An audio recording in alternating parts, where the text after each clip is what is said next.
Hi everyone. This is a quick overview of the entire thermochemistry unit. Here we go. The unit started talking about heating and cooling a substance. And we started off with this formula, Q equals mc delta T. It's when a substance is experiencing a temperature change. It's right in the formula, the temperature change. Maybe we have to find a specific heat capacity, that lowercase c, in the data book. Maybe we have to look it up. And this Q, it does represent kinetic energy. It's connected to a temperature change, which is an expression of the motion of the molecules in a substance. That Q is a kinetic energy value. It's about the motion. So if we heat something up, the temperature goes up, the kinetic energy increases. If we cool something down, the kinetic energy decreases. We can do a calculation for Q or M, the mass, the specific heat capacity, the temperature change, the final temperature, or the initial temperature. We're going to have to read carefully. In addition, when we get these kinds of questions, let's be on the lookout for certain types of vocabulary to give us a signal about whether we're talking about a positive value or a negative value. Words like absorbed or gained or heated or endothermic are letting us know that the Q and the delta T will be positive. Words like released, lost, liberated, freed, cooled, exothermic let us know that the Q and the delta T were negative values. After we got through talking about heating and cooling, we moved on to enthalpy changes, delta H equals NH.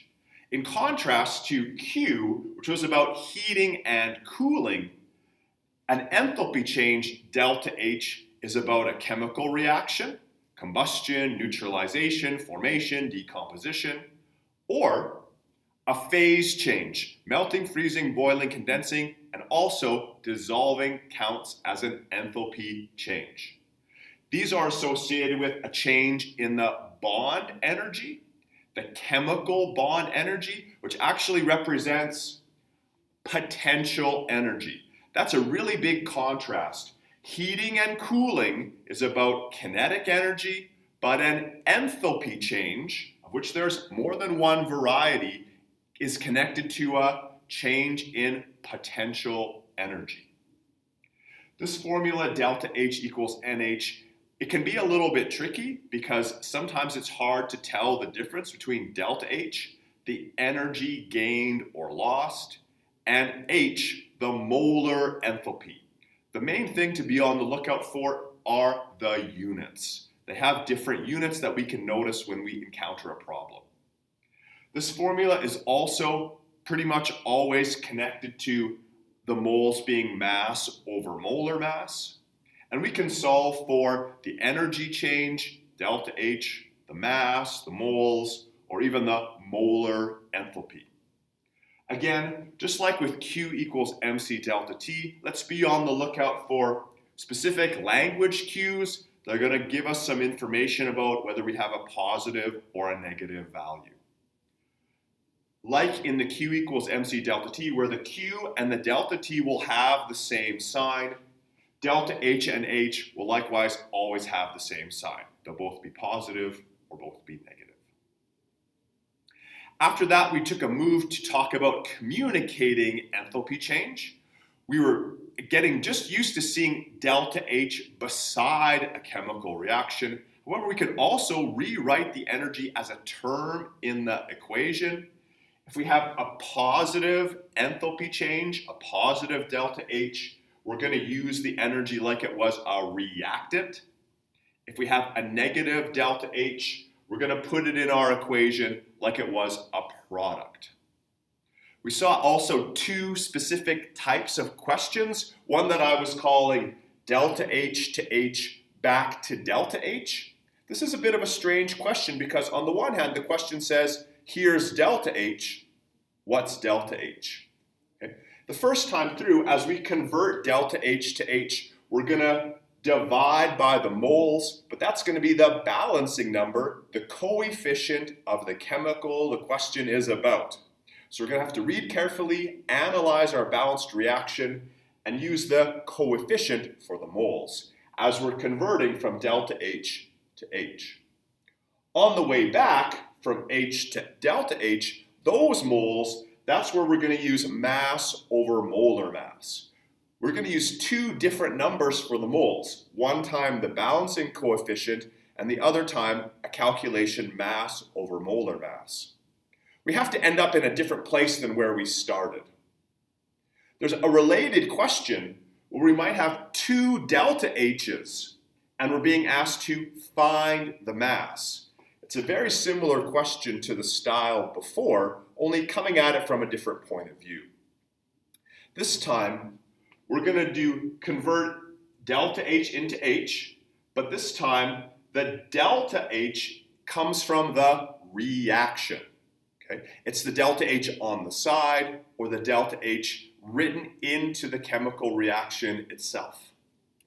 On the way back, the delta H on the second step is written in the sentence. In the text of a question will be another delta H.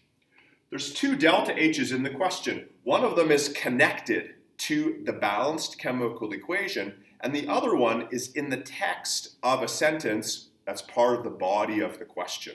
We have to tell those apart because when we use each delta H, it's going to make a difference.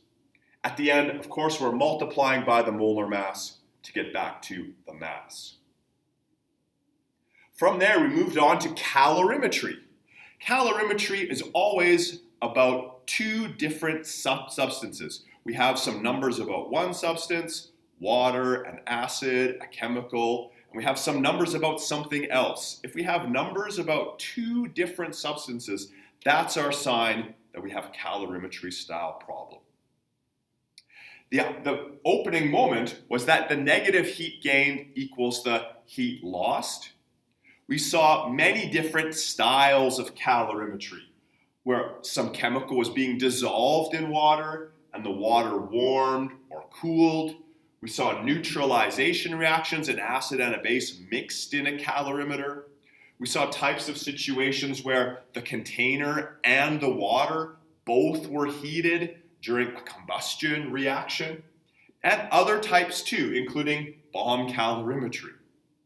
That's not an exhaustive list. There's other types of calorimetry that we might have to deal with. These are some of the main ones. Okay. If a chemical is dissolving in water, the water is going to warm or cool, and heating or cooling goes with MC delta T. If the water warms, it's on the gain side, negative MC delta T. If the water cools, it's on the lost side.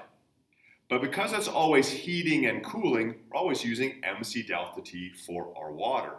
The other chemical that's making a solution is dissolving. It's undergoing an enthalpy change, NH.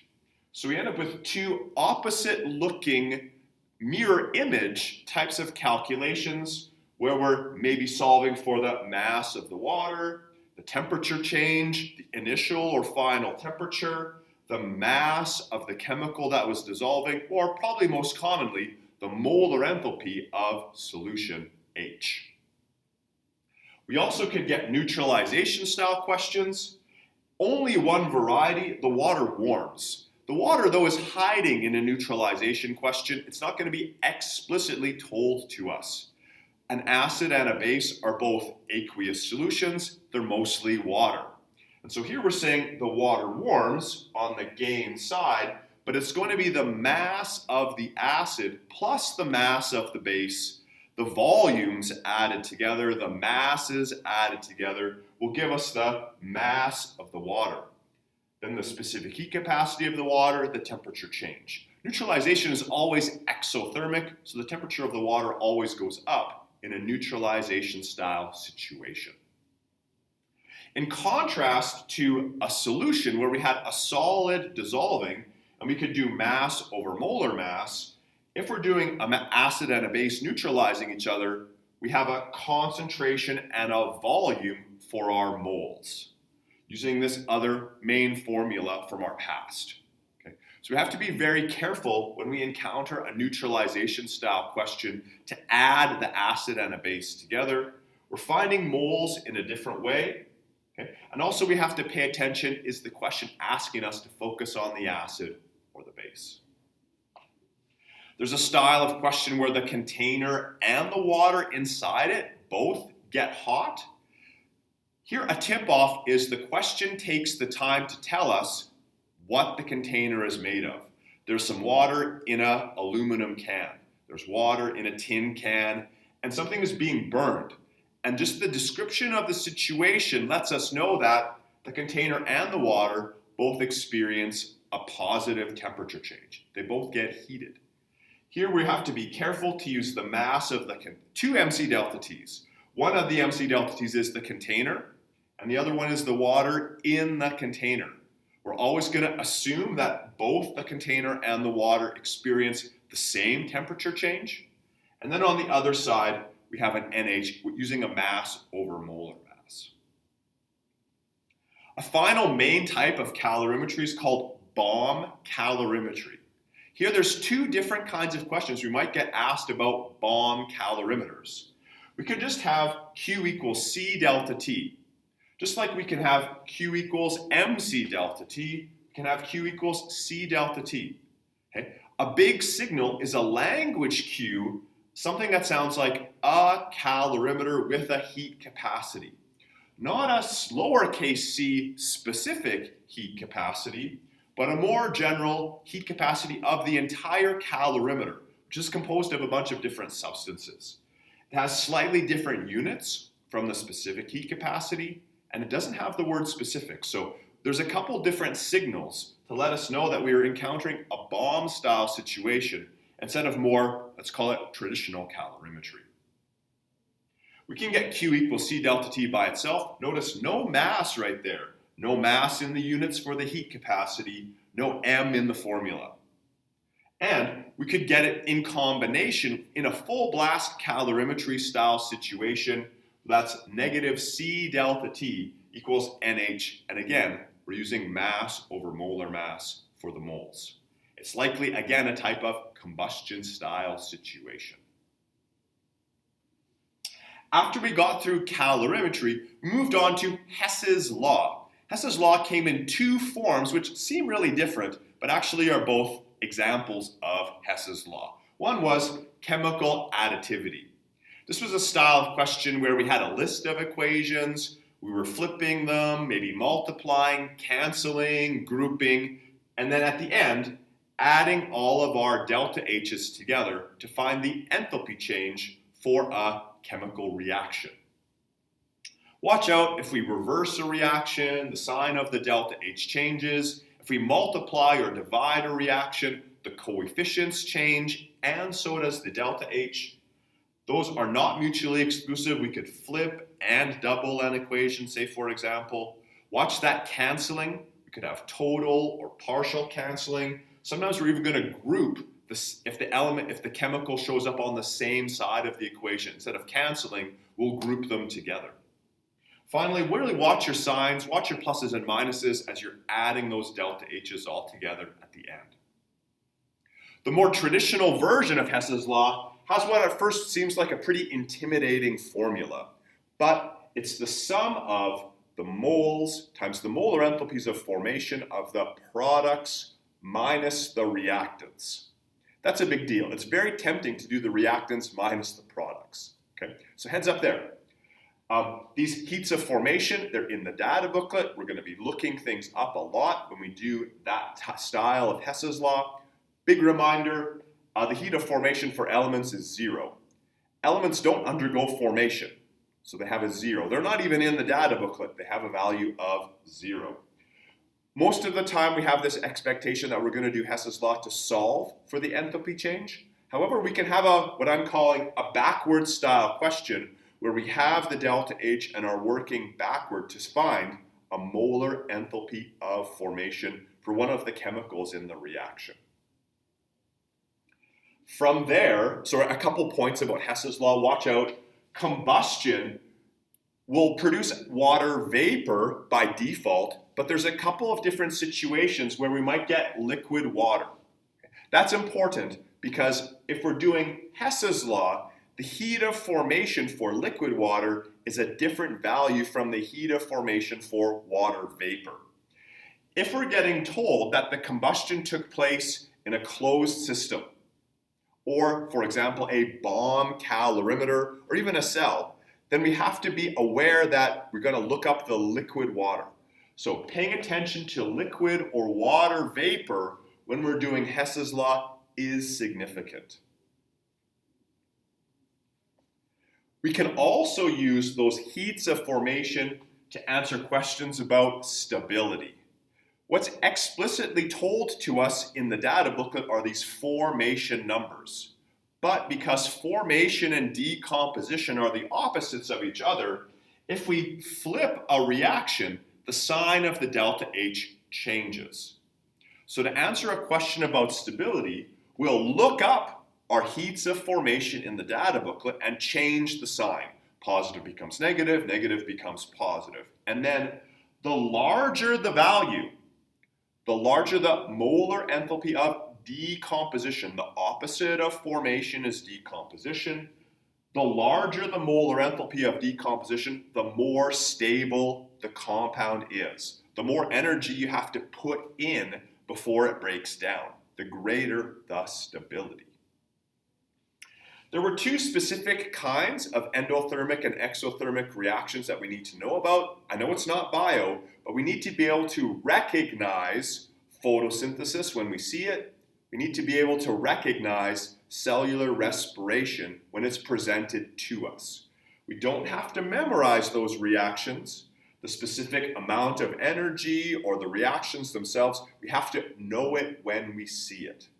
Okay? And plants take in carbon dioxide and water. Sunlight has to shine on them. It's an endothermic reaction to make glucose and oxygen. We know plants give off oxygen.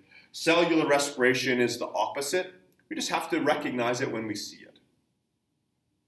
After all of that, we started to talk about multi-step questions, different combinations of these ideas.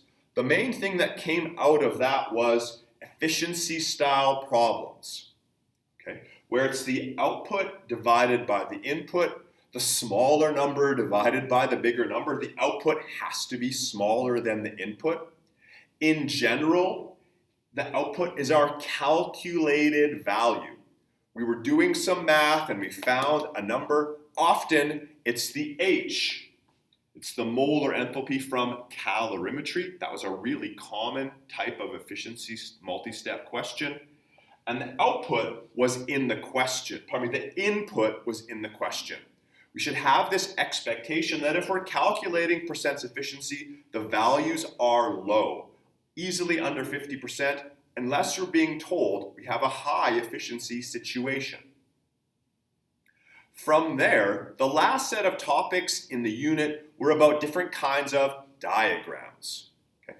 We started with just potential energy diagrams, okay, where we have these horizontal lines and some sort of a line really vertical or slightly inclined connecting these horizontal lines. The difference between the horizontal lines is the delta H. The change in potential energy is the change in energy. The delta H is connected to potential energy. So if the graph goes down, if the diagram goes down, that's an exothermic reaction. We have a negative delta H. If the diagram goes up, we have endothermic. So it was an additional way of communicating delta H. If the graph went up, the delta H was positive and it was endothermic.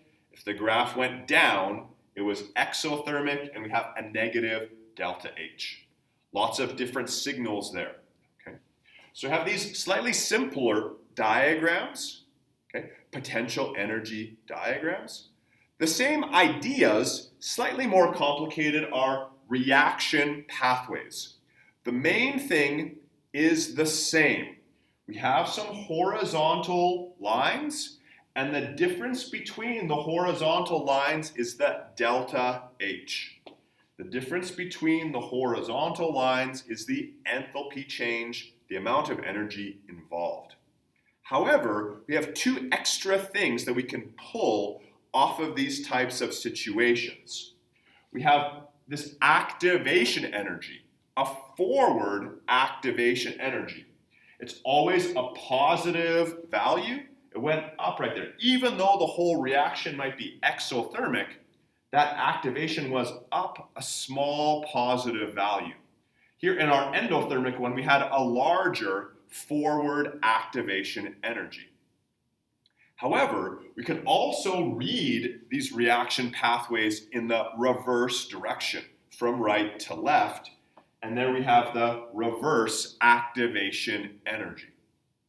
An important thing just to note is if the forward activation energy is larger than the reverse activation energy, that's a sign we had an endothermic reaction.